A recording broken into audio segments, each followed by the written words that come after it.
So let's talk about money without long beginnings. Today, I'm going to talk with the right person when we are going to talk about money. My name is Slavomira Hercegova. I'm a Feng Shui practitioner and a joyful creator. And my today's guest is Andrea Petrek, money mastery coach. Hi. I'm so looking forward to this conversation because we are going to talk about a relationship with money and how do you know what's your relationship to money? I know the answer, but Oh, yeah, what right do into the you think? topic. Hi, Yeah, Slavomir. Hi, yeah, everyone. yeah. Why not?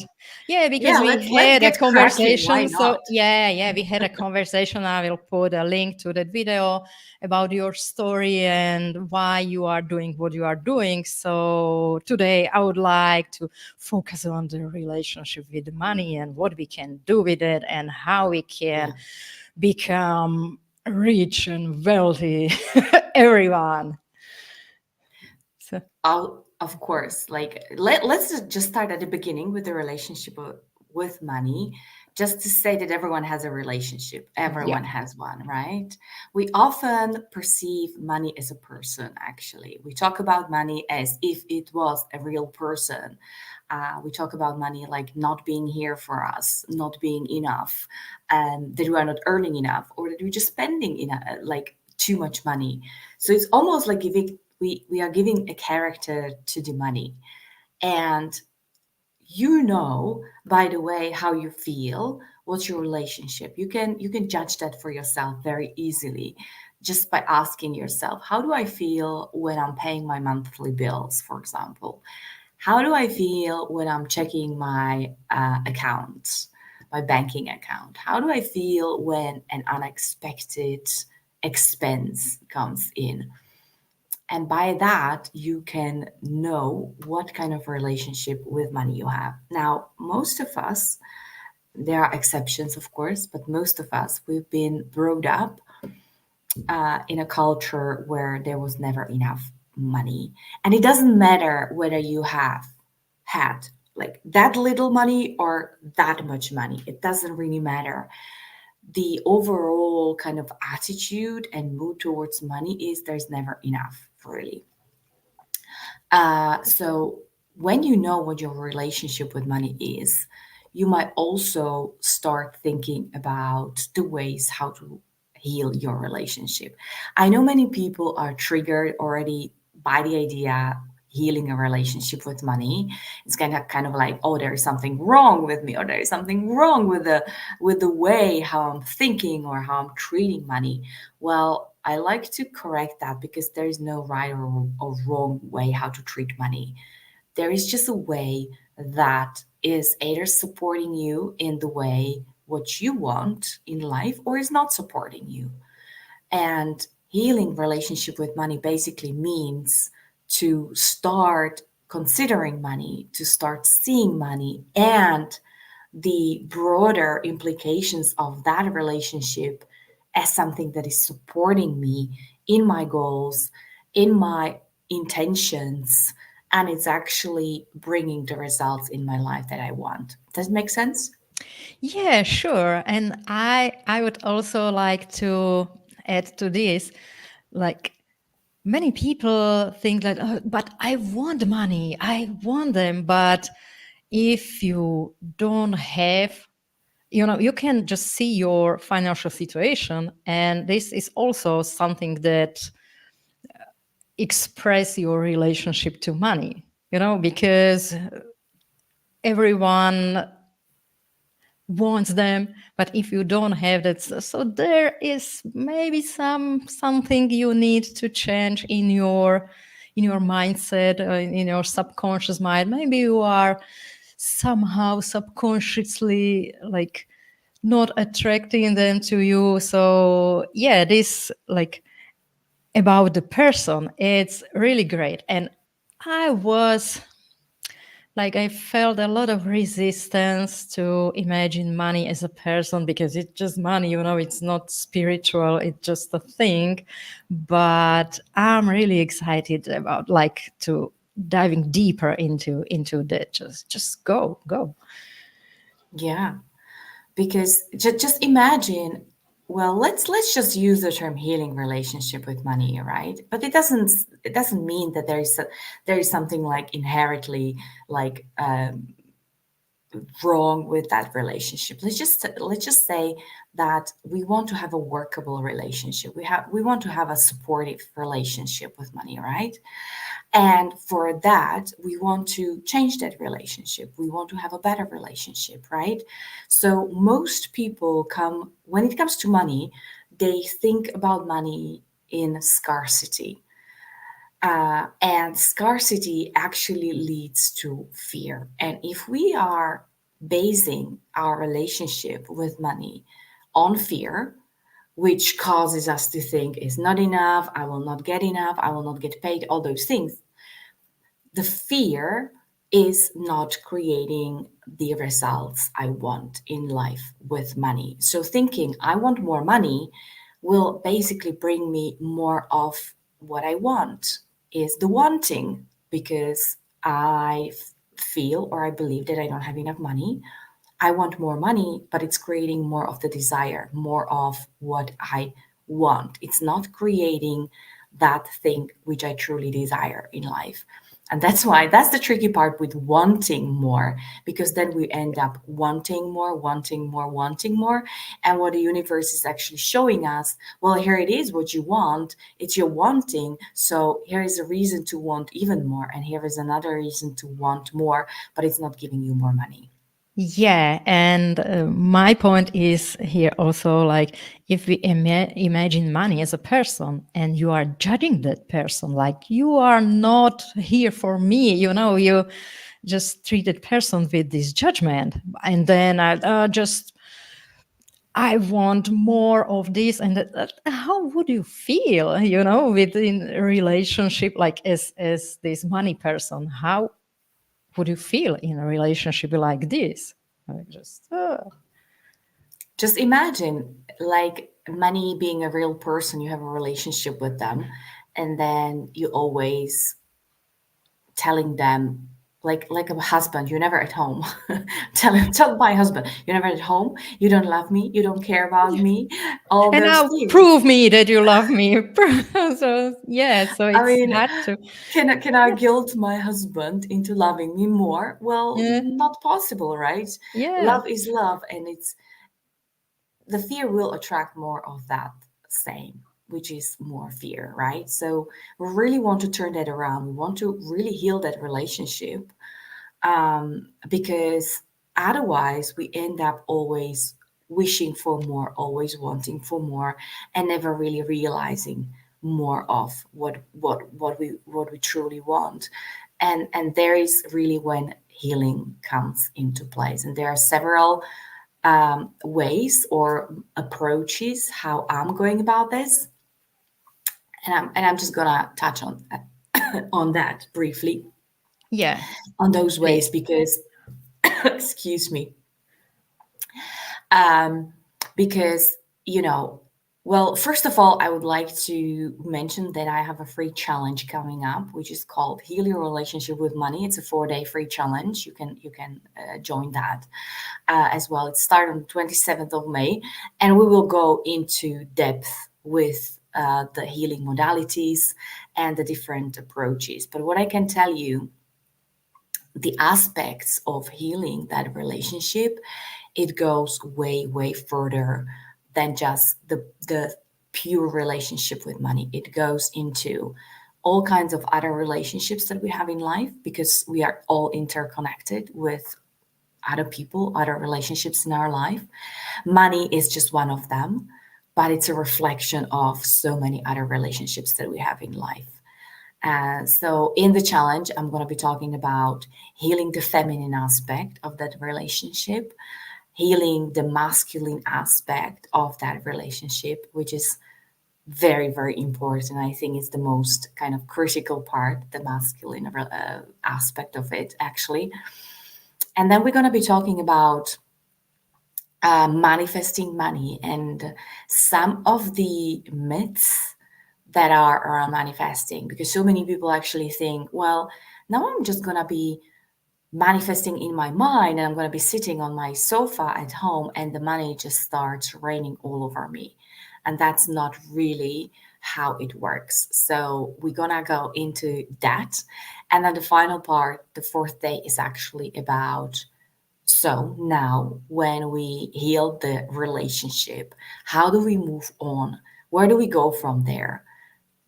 What's the new relationship with money gonna be built on? And we're gonna be talking about those building blocks, about the new, which I'm calling fifth dimension, and how to move into that, so to benefit from this newly established relationship with money. Wow, that sounds exciting.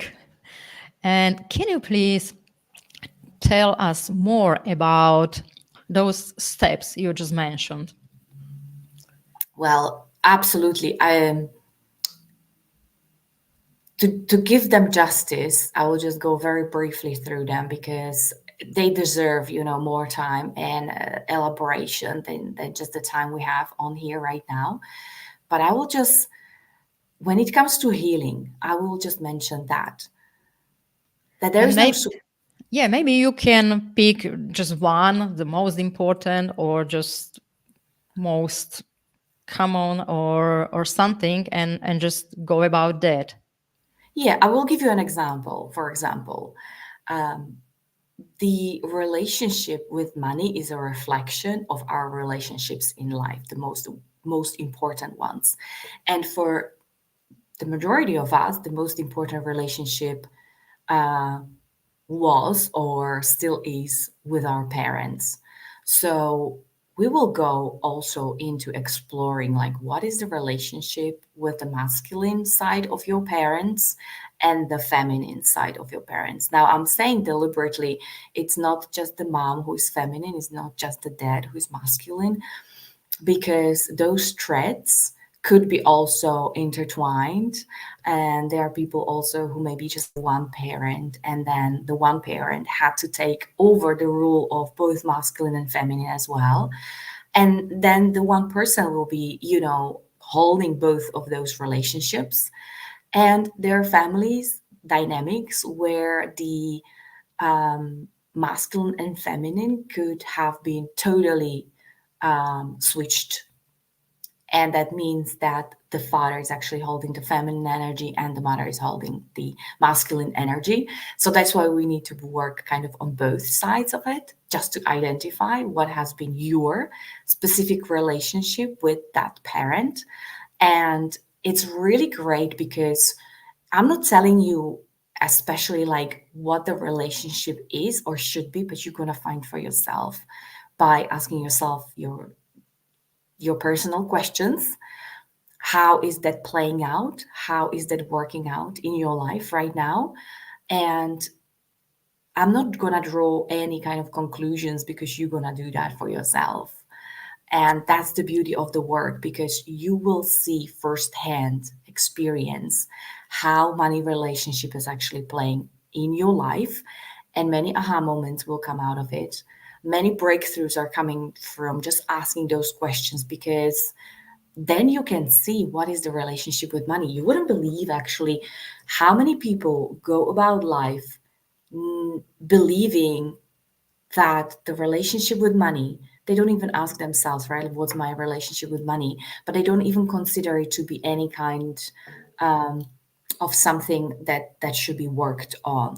When I'm asking sometimes people what's their relationship with money, they go like, I'm fine. I'm fine. But I used to work with corporate women a lot. And when I was asking them what's the relationship with money, they would just, oh, I'm great with money. I like, what they mean by that is basically I'm earning good money and I can spend good money, so my life is good, right? But when it comes deeper to deeper questions, they just suddenly realize that they want to do something else with their life. They have a dream, they have a business in mind, for example, and they don't want to move to that direction because the money is holding them back. The idea of not being able to earn money with business is holding them back, right? And so many times they don't do that. They're just too scared to leave a secure job, a good corporate job, for something very unsafe, what seems very unsafe, because they don't believe that they can earn money with their passion, with their business. And there comes the relationship with money. It's absolutely exposed for what it is. And what it is like, this is no relationship of freedom. It's actually an enslavement, so to speak, because the good salary is keeping me in the job that I don't like, which I want to change, but I don't think I can change because I will lose the money. Golden cage. Yeah. Yeah. And so many people just don't admit that to themselves, that actually they want a change. Because if you say to yourself, I want to change, I want to do something else, then you have to look into all the other aspects as well. And that's scary. That's bloody scary, because all the unworkable beliefs around money, how money is earned, about corporations, about where the money is coming from, how you are supported or you're not supported, all those other things will be popping up, and they're very uncomfortable if the beliefs are really unworkable. Those beliefs will keep the majority of people in their secure jobs. They're not secure, they're just jobs for the rest of their lives, unfortunately. The ones who start looking into it, because the relationship is way broader than, oh, I feel good about money. But have you thought about earning money? How much you can earn, how much you are worth earning? Are you able to get money from different sources? All the other things, they just usually very negative for the majority of people. And that's Yeah. what I'm talking about. That's the entire relationship with money and around money. Yeah, and I can remember how surprising it was for me when I asked those questions. You did that challenge 1 year before, and I was like so surprised, and but it was so accurate as I observed. Like, okay, I answered the questions, and then I looked at like my life and how I treat money, and it's like, yes, but I didn't realize that. Could you mention some of the questions so people can start to think about it like different way? At, Well, at least one. yeah, yeah. I mean, like, just very simply looking at the habits your parents have around money, right? Were they kind of like generous around money? Were they maybe saving a lot? What was the way they treated money? Like, were they putting aside a lot of money for rainy days? Were they really stingy when it comes to spending money on something which is considered luxury? Were they just buying the very necessary things at home? All those things, because whether we like it or not, we picked up those habits from our parents, and the reflection is going to be there somewhere. If you didn't do the work on yourself and on money, right? Like, there are already many people who have changed a lot of the spending habits of their parents, for example, but they still treat money the same way as their parents would. And it has even deeper implications. Like, for example, I can give you one very beautiful example, which I realized with my relationship with money, which came from my mom, actually. And my mom is very old school. She used to be a teacher her entire life. Now she's a pensioner. But for her, somehow the idea of an honorable way how to earn money would be maybe to be a teacher, priest, a doctor, a lawyer, and maybe like someone who works in the field, like a farmer and produces something. These were the honorable ways how to earn money. Everything else was just scam and maybe dishonest ways. Now, she never said that literally. Like she never would like list those things, or but the way she talked about people, the way how she talked about different professions, different members of the family who held those professions, that kind of attitude or opinion got imprinted into me so much that I knew that when I started my own business and I told my parents I want to go into coaching and I'm leaving my legal career, I knew they would just not be very happy about that, because they, first of all, they didn't understand what coaching was. Second of all, it was entrepreneurship, so they didn't like entrepreneurs at all. They thought they all were only greedy people after money, and they didn't say anything. But subconsciously, my mind picked up on that pattern of they don't agree with me, they're not happy about my choices, they are in disagreement because this is not an honorable way how to earn money. Now imagine if you are a businesswoman or a businessman, and deep down in your subconscious you don't do that knowingly, that's not on your mind, you don't think that every day, but subconsciously you think that having a business is a not honorable way to earn money. Imagine how much sabotage is going on in there. You do the work, you bust your ass, you work the hours, you put the effort, and there is nothing coming because your subconsciousness is sabotaging all your efforts by dismissing the idea earning money but while running your business. So there was very little money coming in. There was almost no money coming in at some point, and I had to deal with that subconscious belief, and I had to deal with that pattern around money because it was actually stopping me from earning money in my business. Now when I dealt with that belief, when I cleared it up, I healed that part of the relationship, I broke the number of clients I was able to hold, and that was only able because that subconscious belief was gone. It was just removed from my interior. So that's just Yeah. kind of one example how deep the relationship and the roots can go into. Yeah, and it's also interesting, like it's possible to like do something else, but still with this subconscious belief, I'm not doing what my parents did because look at me, I'm doing something else. But if there is this belief, so Oh yeah, big time, it's, big time.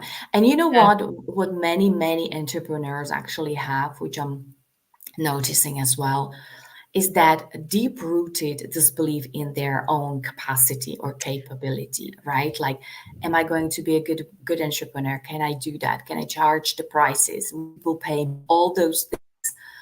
And as a result, as an entrepreneur, you might be holding back. You might not do what you want to be doing in your business. You're not getting visible. You're not offering your services the way you should be offering. It's a business. If you're not visible, if you're not selling, if you're not giving people offers, if you're not talking to people, if you're not inviting people, what's the business doing, right? So I can tell you when my relationship with money started healing, I'm not saying it's healed because it's probably never healed completely, but it started healing massively.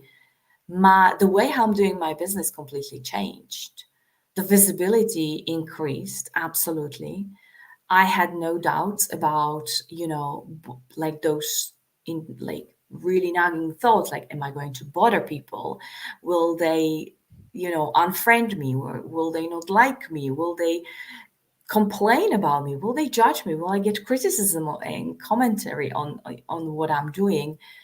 And that was already not a question anymore. When the relationship with money healed, that was completely gone because there is nothing to be worry anymore when the parts which need to be healed are healed. That's just one of the many benefits when you start healing your relationship. Like you start questioning oh, is that image good enough? Should I be working on it again? Or, oh no, I'm posting too much. That's all gone because you don't care about those things. They're not important. Or my favorite one, oh, I already talked about this. I can't be talking again. Yeah, this is exactly, yeah, this is about me. But I know that these are things that many of women entrepreneurs just struggle. Not so many men, because it's somehow, why it's so Absolutely. different? Why it's so different? Well, it's different because men are able to, I believe, they're able to shut those things down. But shutting them down doesn't heal anything, right? It just completely like avoids those things. What I believe is a much healthier way is basically deal with those things. And the good thing is you don't even need to deal with that like one by one. You just heal the core relationship with money, which is again a combination of masculine, half feminine parts, and then you move into something new. It's like when you want to replace, let's say, a bad habit of smoking, you want to start a good habit of something else. I don't know what you do, but to fill in that place of that bad habit of smoking, you might introduce a good habit, a better one. What am I? I'm drinking water instead. It's a good habit. I'm keeping myself hydrated. It's just a simple, you know, example that we want to like exchange that with something positive. Or what do? You just go for a walk. You go for, or you exercise. Like bringing in something which is going to be a positive change in your life instead of that unworkable habit before. So that's kind of like a wholesome approach to healing the relationship with money. And again, it's a very unique journey for everyone. The example I gave you is very unique to myself. Maybe some other people will not relate to that, but they will find their own kind of thingies that they want to be healing in that relationship. And then we are moving to my favorite part, which is the fifth dimension. And the fifth dimension is absolutely about love. And when you're coming into any relationship, not only with money, but when you're coming from love in all your relationships, your life just becomes so much better. And it's not only your money, which improves and blossoms, is the freedom you have, is the business you like. I fell in love again with my business. I fell in love with marketing. I fell in love with talking to people. It was not annoying to me anymore. I was not bothered when people said no to me. And somebody said, I don't like, I'm not joining this time, or I'm not signing up for your course, or I'm not paying you this money. I was absolutely fine with that. And I loved those people for that and their decisions.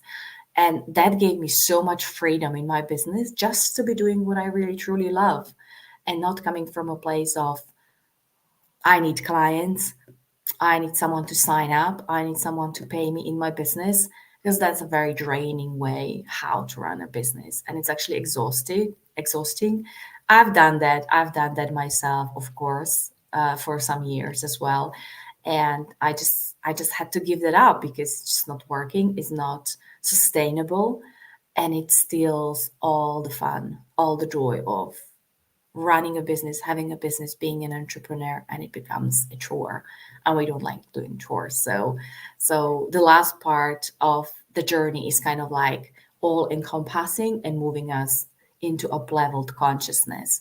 Basically, what I'm calling up leveled consciousness is knowing and really understanding the true nature of money, and that knowledge, that wisdom is giving you a lot of freedom, because you don't need to be worrying about money anymore.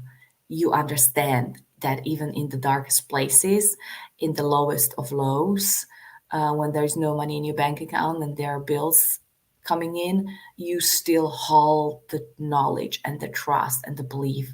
Of course, there is money coming.